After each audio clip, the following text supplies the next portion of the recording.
요즘 제 일상은 꽤나 조용한 편입니다. 조용하지만 그 안에 숨어 있는 무언가가 가끔 가슴을 두드리는 듯한 느낌을 줍니다. 안녕하세요. 저는 서울에 사는 30대 유부남입니다. 아내와는 2년 정도 연애 후 작년에 결혼했고, 지금은 쌍둥이 처제와 함께 셋이서 한 집에 살고 있습니다. 사실 처음부터 이렇게 셋이 같이 살 생각은 없었어요. 처제가 직장을 옮기면서 서울로 올라오게 되었고, 집을 구하기 전까지 잠시만 같이 지내기로 했죠. 한 달 정도면 될 거라 생각했는데, 요즘 집값이 워낙 말도 안 되게 올라서 전세든 월세든 둘 다 답이 안 나오더라고요. 그렇게 한 달이 두 달이 되고, 결국 우리는 자연스럽게 함께 살게 되었습니다. 처제는 처음부터 불편한 존재는 아니었습니다. 연애할 때부터 자주 얼굴을 보던 사이라 서로 꽤 익숙했거든요. 게다가 저희 아내와 처제는 쌍둥이입니다. 생일도 단 1분 차이로 태어났대요. 처음엔 정말 구분이 안 갔습니다. 체형이며 얼굴, 말투, 심지어 머리 스타일까지 똑같아서 연애 초반에는 장난도 많이 당했죠. 진짜 나 맞아? 하면서 제 얼굴을 빤히 쳐다보던 그 장난기 어린 눈빛들. 하지만 3년 넘게 알고 지내다 보니 이제는 아주 사소한 디테일로도 둘을 구분할 수 있습니다. 아내는 웃을 때 왼쪽 눈 밑에 조그만 주름이 생기고, 처제는 오른쪽 입꼬리가 살짝 더 올라가요. 아마 저만 알 수 있는 차이겠죠? 어쩌면 그게 문제의 시작이었을지도 모르겠습니다. 너무 익숙해졌고, 너무 가까워졌고, 너무 똑같았으니까요. 가끔은 셋이 함께 식탁에 앉아 저녁을 먹을 때면 두 여자가 나누는 대화에 제가 끼어드는 느낌이 들기도 했습니다.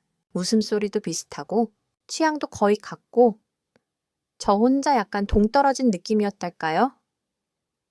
이럴 땐 혹시 내가 두 사람 사이에 끼어 있는 거 아닐까? 라는 이상한 상상을 하게 되곤 했죠. 그리고 웃긴 건 아내와 싸우고 나서 방에 누워 있을 때 처제가 조용히 다가와 라면을 끓여주거나 말없이 맥주를 건네줄 때면 문득 이런 생각이 들기도 했습니다. 어쩌면 이 사람은 나를 더 이해해 줄지도 몰라. 물론 그런 생각이 감정으로 이어지진 않았어요. 최소한 그땐요? 하지만 사람 마음이란 게 그렇더라고요. 정해진 규칙 안에서만 움직이지 않죠. 때로는 선을 넘을 듯 말 듯 아슬아슬하게 흔들리기도 하고, 때로는 그냥 모든 걸 잊고 뛰어들고 싶은 충동이 들기도 합니다. 아마 누구나 그런 마음 한 번쯤은 품어본 적 있지 않을까요?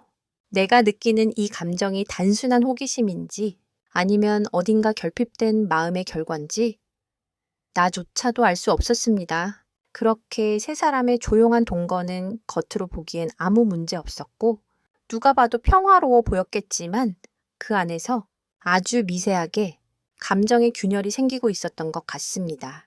그리고 그 균열은 여름휴가라는 작은 사건으로 순식간에 벌어지고 말았죠.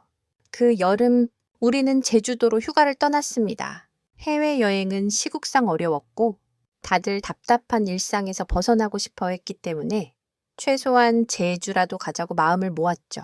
비행기를 타고 하늘 위를 날 때만 해도 우린 세상에 아무 걱정도 없는 듯 들떠 있었어요. 아내는 평소보다 훨씬 밝은 얼굴로 제 팔을 끼고 있었고 처제는 창밖을 보며 감탄사를 쏟아냈죠. 야, 우리 진짜 왔다. 제주다. 그 말에 나도 모르게 웃음이 났습니다. 제주에 도착한 첫날은 리조트 수영장에서 시간을 보냈어요. 오랜만에 물속에서 장난도 치고 사진도 찍고 아이스크림 하나 먹겠다고 수영복 차림으로 줄 서 있던 모습까지. 그때까진 정말 아무 의심도 없이 그저 가족끼리 떠난 소중한 여행이라고 생각했죠. 하지만 밤이 오고 술이 들어가면서 모든 게 달라졌습니다. 바비큐 파티에 맥주, 와인, 소주까지 셋이서 얼마나 마셨는지 정확히 기억도 안 납니다. 술 기운의 장난은 점점 격해졌고 웃음소리는 커졌고 결국 저는 먼저 정신을 놓고 침실로 들어가 버렸어요. 기억나는 마지막 장면은 소파에 앉아있던 두 여자의 웃음소리, 그리고 제가 침대에 누워서 눈을 감던 순간 방 안을 가득 메우던 그 여름밤의 열기였습니다. 그 후엔 꿈인지 현실인지 구분이 안 되는 장면들이 이어졌습니다. 깨진 유리병 소리에 놀라 일어났고 술에 취해 휘청거리는 두 여자를 거실 소파에 눕히고 주방과 식탁을 치운 뒤 숙소 밖으로 쓰레기를 버리러 나갔습니다. 문제는 그 다음이었죠. 방으로 다시 돌아왔을 땐 이미 정신이 절반쯤 나가 있었고 침대 위에는 아내가 자고 있었습니다. 그렇게 생각했습니다. 그게 당연한 거니까요. 불을 끄고 조심스럽게 침대에 누웠고 옆에서 제 팔을 끼고 들어오는 따뜻한 온기를 느끼며 전 남편으로서 아주 자연스럽게 아내와 사랑을 나눴습니다. 그녀는 한마디 말도 하지 않았고 하지만 제 손길에 몸을 맡겼습니다. 뒤에서 아는 채 저는 깊은 숨을 들이쉬며 그녀의 천에 몰입했고 그 순간은 정말 아무 생각도 들지 않았습니다. 그런데 문신, 작은 큐피드 화살 모양의 문신 등 아래쪽에 보였습니다. 순간 숨이 턱 막히는 기분이었어요. 아내에게는 없는, 단 한 번도 본 적 없는 그 문신. 고개를 살짝 돌려 얼굴을 확인했을 땐 이미 모든 것이 끝나버렸습니다. 그녀는 아내가 아니라 처제였습니다. 계속해요. 속삭이듯 말하는 목소리에 저는 멈출 수 없었습니다. 무슨 마법처럼 저를 붙잡고 놓아주지 않았습니다. 그 밤 제 감각은 모두 뒤섞였습니다. 죄책감과 쾌락, 놀람과 혼란, 그리고 처제의 몸 안에서 모든 것을 끝내버렸습니다. 그 순간 이후 술 기운이 완전히 깨버렸고 저는 정신없이 그녀를 옷 입히고 소파에서 자고 있는 아내를 안아서 침대 위로 옮겼습니다. 두 사람 모두 아무 일 없었다는 듯 새근새근 자고 있었고 저는 베개 하나 없는 바닥에서 그대로 잠들었습니다. 이건 단순한 실수였던 걸까요? 그저 술에 취해 일어난 착오? 그런데 왜 가슴은 이렇게 뛰는 걸까요? 사람이 누구인지를 알 수 있는 건 그 사람이 어떤 잘못을 했는지가 아니라 그 잘못 이후에 어떤 선택을 하느냐라는 말을 들은 적이 있습니다. 하지만 그날 밤 저는 그 어떤 올바른 선택도 하지 못했습니다. 처음엔 단지 실수라고 생각했습니다. 그런데 이 감정, 정말 그저 실수였던 걸까요?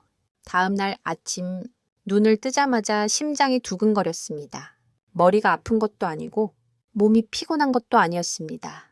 그보다 더 깊은 내면 깊숙이 자리 잡은 무언가 잘못됐다는 직감. 처제가 식탁에서 해장라면을 끓이고 있었습니다. 그 냄새만으로도 속이 뒤집히는 듯했죠. 그녀가 평소처럼 저를 보고 웃으며 오빠도 한 그릇 드세요라고 했을 때 전 정말 너무 놀랐습니다. 그녀는 아무렇지 않은 얼굴이었습니다. 정말 아무 일도 없었던 것처럼 어제는 그저 한 잔 너무 과한 술자리였다는 듯이 하지만 저는 그럴 수 없었습니다. 수저를 들고 있는 손이 떨렸고 라면을 입에 넣어도 맛이 느껴지지 않았어요. 그 와중에 아내는 천연덕스럽게 숙소 밖으로 나가 산책을 하자고 하했고 그제야 전 안심해야 할지 더 불안해야 할지 알 수 없었습니다. 아침이 그렇게 지나가고 짐을 정리하며 집으로 돌아왔습니다. 아내는 집에 들어오자마자 피곤하다며 방으로 들어가 바로 누웠고 저는 어제 입었던 옷들을 빨래통에 넣으며 겨우 정신을 붙잡고 있었어요. 그때 처제가 조용히 제 옆에 와서 서더니 말했습니다. 오빠, 어제 다 기억나요? 그 말에 저는 숨을 멈췄습니다. 숨을 내쉬지도 못하고 눈도 제대로 못 마주쳤습니다. 저 그런 의도로 침대에 누운 거 아니에요. 그냥 너무 취해서 아까 오빠가 누워있던 자리니까 그냥 눕고 싶었던 건데 그녀의 말이 이어졌습니다. 근데 어느 순간 오빠가 위에 있었고 전 그냥 거부를 못했어요. 이상하죠? 그 말에 전 뭐라고 해야 할지 몰랐습니다. 아무 말도 할 수 없었죠. 머리는 하얘졌고 심장은 점점 더 조여왔습니다. 그런데 그녀는 말을 멈추지 않았습니다. 근데요, 너무 좋았어요. 오빠랑 하는 게 이상하게 언니랑은 다른 기분이었어요. 되게 맞는 느낌? 그 말에 전 거의 무너지기 일보 직전이었습니다. 이 상황이 도대체 뭐지? 내가 지금 듣고 있는 이 말들이 현실이 맞는 걸까? 그리고 결정적인 한마디, 지금 제 방으로 가요. 언니 아직 자고 있으니까. 그녀는 제 손목을 잡고 끌었습니다. 나는 무언가 말하려 했지만 입에서 나온 건 겨우 안 돼. 그날은 실수였어. 라는 말뿐이었습니다. 그럼 왜 그때 계속했어요? 그냥 좋았죠? 오빠도 그랬잖아요. 계속 말문이 막혔습니다. 어떻게 설명할 수 있을까요? 그날의 순간을, 내 안의 그 충동을, 결국 난 끌려갔습니다.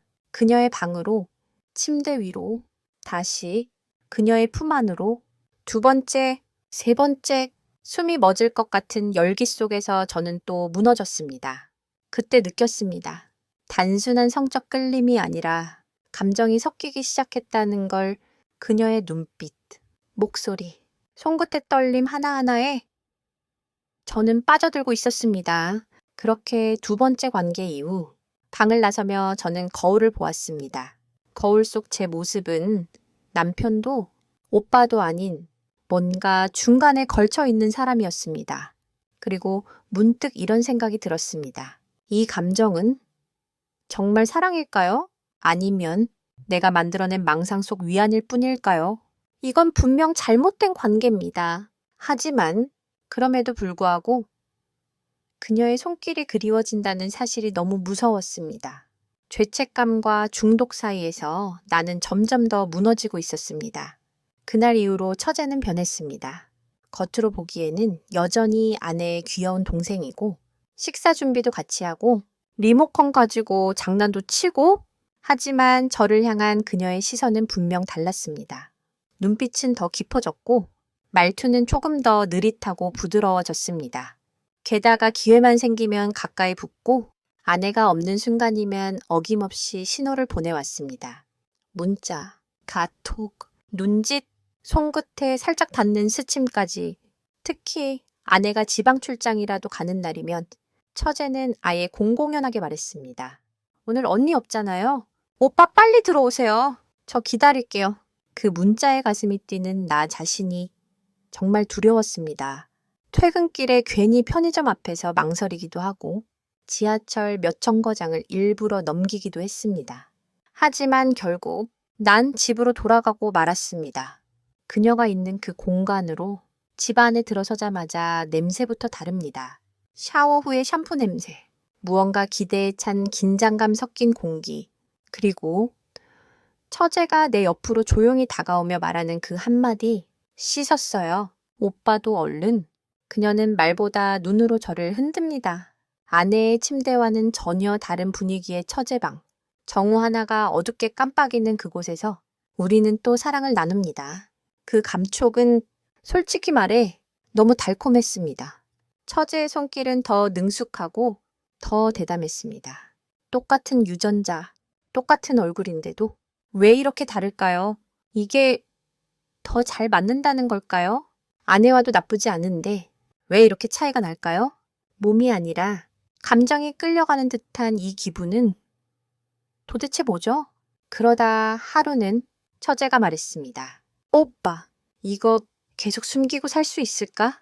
그 말에 난 한참을 침묵했습니다.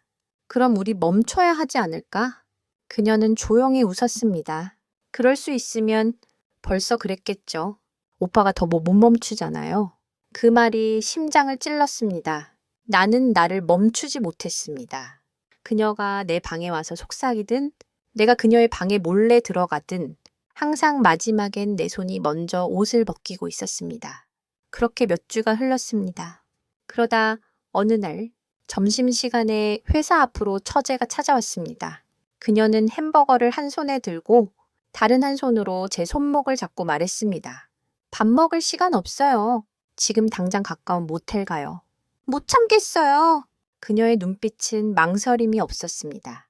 난 거절하지 못했습니다. 회사 동료들이 보는 거리에서 우산 하나로 얼굴을 가린 채 우린 조용히 모텔로 들어갔습니다. 침대에 눕는 순간부터 모든 것이 격렬했습니다. 아내와는 절대 하지 않는 자세, 하지 않는 말투, 하지 않는 속삭임까지 그곳에서 나는 남편이 아니라 남자였습니다. 그녀는 거침없었고 난 멈추지 못했습니다. 그리고 끝난 뒤 처제는 말했습니다. 오빠! 난 지금 언니가 안쓰러워요. 그 말의 순간 가슴이 쿵 하고 내려앉았습니다. 왜? 이걸 모르고 있다는 게 오빠한테 이렇게 잘 맞는 사람이 바로 옆에 있는데 그걸 평생 모른 채 살 거라는 게 좀 슬퍼요. 그녀는 웃었지만 그 말은 농담처럼 들리지 않았습니다. 나는 눈을 감았습니다. 지금 내 안에서 무너지고 있는 건 윤리도 아니고 양심도 아니었습니다. 그냥 자존심이었습니다. 나는 이 관계를 멈추지 못할 것이란 걸 알았기 때문입니다. 그녀가 원한다면 나는 또 그 방에 들어갈 것이고 또 그녀의 몸 위에 올라탈 것입니다. 하지만 문득 이런 생각이 들었습니다. 이건 정말 사랑일까요? 혹은 일상의 권태로부터 도망치기 위한 미친 도박일까요? 하나 확실한 건 나는 이미 선을 넘었습니다. 그리고 다시는 되돌릴 수 없다는 것. 처제와의 관계는 점점 더 빈번해졌습니다. 아내가 야근을 하거나 친구들과 약속이 있으면 그게 우리 둘의 신호가 되었습니다. 오늘은 나랑 자요. 처제는 그렇게 당당히 말했고 나도 더 이상 거절하지 않았습니다. 이런 생활이 몇 달 이어지다 보니 나도 모르게 어느새 그게 일상이 되어버렸습니다. 아내가 잠들면 나는 조용히 문을 닫고 다른 방으로 향했습니다. 그리고 아무 일도 없었던 것처럼 다시 돌아왔습니다. 이중생활이라는 말이 이렇게 피곤하면서도 동시에 짜릿할 수 있다는 걸 처음 알았습니다. 마치 죄책감과 흥분 사이에서 줄타기를 하는 기분이었고 그 줄 위에서 중심을 잡는 데 익숙해진 나 자신이 더 무서웠습니다. 그러던 어느 날 아내가 지방 출장을 가게 되었습니다. 보통 같으면 당연히 그 밤은 처제와의 밤이었겠지만 그날은 좀 달랐습니다. 처제는 낮부터 계속 연락을 해왔고 나는 퇴근도 빠르게 마쳤습니다. 저녁을 함께 먹고 와인을 한 잔 마신 후 우린 침대로 향했습니다. 이번엔 처제의 방이 아니라 아내와 내가 쓰는 그 침대였습니다. 처제가 먼저 누웠고 나는 천천히 그녀 옆에 다가가 조용히 입을 맞췄습니다. 그날은 유난히 감정이 섞였던 것 같습니다.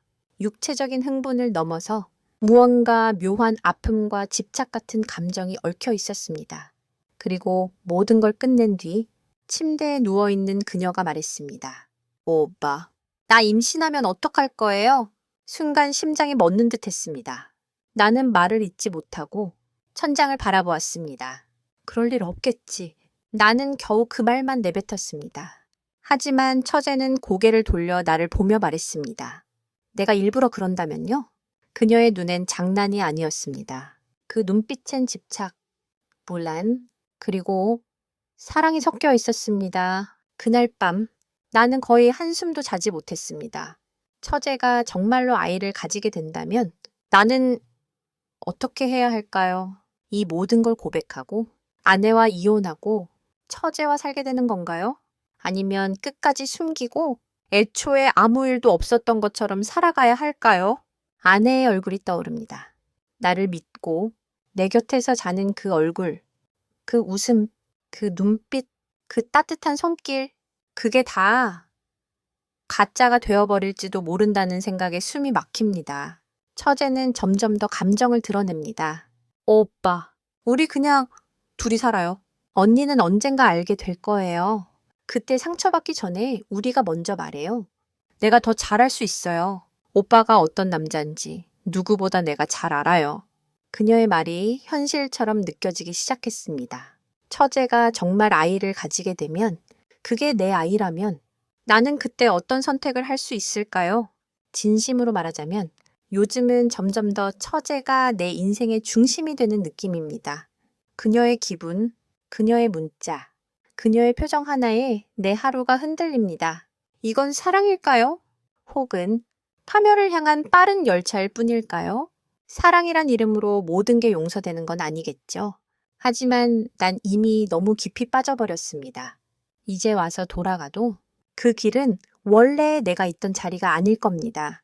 그리고 오늘 밤 처제가 제 귓가에 속삭였습니다. 오빠, 나 사실 다음 주에 산부인과 예약했어요. 그 말에 내 심장이 쿵 떨어졌습니다. 그녀는 천천히 웃으며 말합니다. 그 결과가 어떻게 나오든 나 이제는 숨기지 않을 거예요. 그녀는 내 팔을 잡고 가슴에 얼굴을 묻었습니다. 나는 숨도 쉬지 못하고 그녀를 끌어안았습니다. 그리고 조용히 눈을 감으며 생각했습니다. 이제 나는 어떤 삶을 살아야 할까? 밤이 깊어갑니다. 모든 선택은 어둠 속에서 더 진실하게 느껴지죠. 그가 무릎을 꿇고 숨을 참으며 안아주는 사람은 아내일까요? 아니면 처제일까요? 답은 없습니다. 그저 오늘 하루 마음속 깊은 죄책감과 열망이 잠자리까지 따라오는 누군가를 위한 이야기였을 뿐입니다. 우리 모두 사랑이라는 이름으로 무언가를 감추고 살아가죠. 때론 그것이 가장 아름다운 거짓말이 되기도 하고 또 어떤 날은 가장 끔찍한 진실이 되기도 하니까요. 이제 눈을 감고 이 이야기를 가슴 깊은 곳에 넣어두세요. 내일은 조금 더 평온하고 조금 더 단단한 마음으로 아침을 맞이하길 바라며